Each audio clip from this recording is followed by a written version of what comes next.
Ciao. So today in business we're going to talk about depreciation. So depreciation is how much businesses will lose value, and you have two methods for depreciation.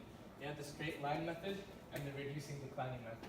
So the straight line method is basically there's a straight up formula and it's very simple. So you have the purchase price and you have the residual value, and you divide it by the estimated life. It's like how long the product and the business has lasted. And when you're doing the straight line method, it's called the straight line method because the graph will be linear, and this is what the graph will look like. And then we have the next method, which is the reducing declining method. The reducing declining method, basically you have your depreciation at a certain percentage. So let's say your depreciation is at 20%, and you have year 0, year 1, year 2, year 3, year 4, right?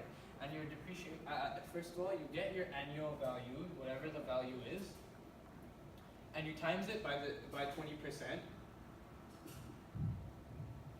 Yeah, you times it by 20%, and then whatever you get from that, you minus from the annual value. And that's what the reducing and declining method is, and you do it every year for 4 years.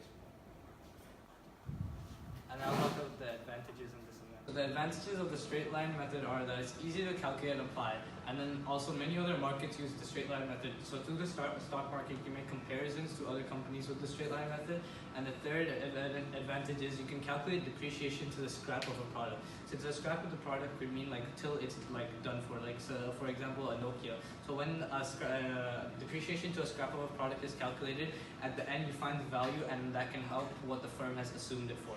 And limitations are that this is a forecast, it's a prediction, like you do not know how far the value will go.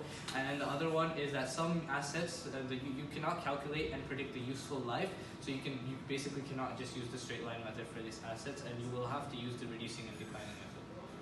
The advantages of the reducing and declining method are that it is easy to use and apply, and then it has higher utility, and then the higher utility will help us calculate for a longer time how much a value will depreciate. Some limitations are that the percentage is subjective, and the percentage of the depreciation at the end will be a forecast again, but obviously it will be more realistic than using the straight line method. Although this may not at all times be better, as some products will be depreciating at a linear rate, this will be depreciating in a curve, and it will be better for products that might have value at certain times, such as an iPhone 5, but like now it has no value, but back in 2013 maybe it had a very high value, but we do not know at what rate it certainly depreciated.